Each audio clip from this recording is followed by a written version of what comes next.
বলি তিনি স্বাধীনতা যুদ্ধের ঘোষণা শুধু দেন নাই, রণাঙ্গনের যোদ্ধা ছিলেন তিনি, তাই না? তার এই আত্মত্যাগ, তার এই প্রায় 50-53 বছর আগের যে ঘটনা এখনো মনে হয় কিংবদন্তি। তার প্রতিটা জায়গায় রাষ্ট্র পরিচালনার ক্ষেত্রে যদি দেখেন, তিনি শুধু স্বাধীনতা যুদ্ধের ঘোষণা দেন নাই, পরবর্তীতে তিনি যখন রাষ্ট্র পরিচালনার দায়িত্ব পান, তিনি বাংলাদেশের বহুদলীয় গণতন্ত্রের তিনি প্রবক্তা করেছিলেন। আজকে যে দুইটা গুরুত্বপূর্ণ, আজকে প্রবাসে যে আমাদের কোটি কোটি লোক, সেটা কিন্তু সৃষ্টি করেছেন শহীদ প্রেসিডেন্ট জিয়াউর রহমান।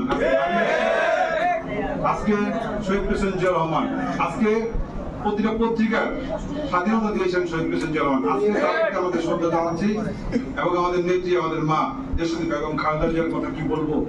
আজকে তার জন্যই কিন্তু আজকে এই দলটা, এই দেশটা টিকে আছে।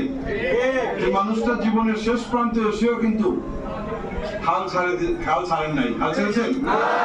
আজকে আমরা এই খোলা এই কমিউনিটি সেন্টারে বসে আছি, আজকে সুন্দর একটা প্রোগ্রাম করছি, রাস্তায় মিছিল করছি। গত 1 বছর আগেও কিন্তু চিন্তা করা যায় না।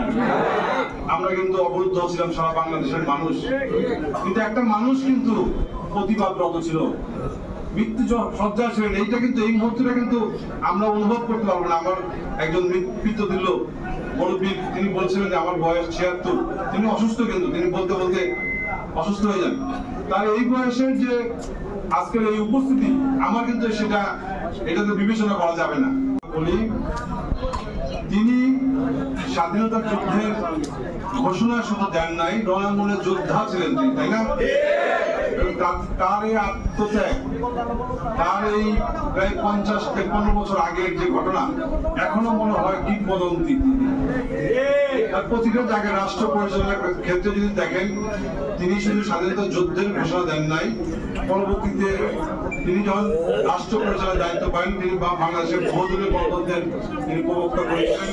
আজকে যে দুইটা গুরুত্বপূর্ণ, আজকে প্রবাসে যে আমাদের কোটি কোটি লোক, সেটা কিন্তু সৃষ্টি করেছেন শহীদ প্রেসিডেন্ট জিয়াউর রহমান। আজকে শহীদ প্রেসিডেন্ট জিয়াউর রহমান, আজকে প্রতিটা পত্রিকার স্বাধীনতা দিয়েছেন শহীদ প্রেসিডেন্ট জিয়াউর রহমান। আজকে তাদেরকে আমাদের শ্রদ্ধা জানাচ্ছি এবং আমাদের নেত্রী, আমাদের মা দেশনেত্রী বেগম খালেদা জিয়ার কথা কি বলবো। আজকে তার জন্যই কিন্তু আজকে এই দলটা, এই দেশটা টিকে আছে। যে মানুষটা জীবনের শেষ প্রান্তে এসেও কিন্তু হাল ছাড়েন নাই। হাল ছেড়েছেন? আজকে আমরা এই খোলা এই কমিউনিটি সেন্টারে বসে আছি, আজকে সুন্দর একটা প্রোগ্রাম করছি, রাস্তায় মিছিল করছি। গত 1 বছর আগেও কিন্তু চিন্তা করা যায় না।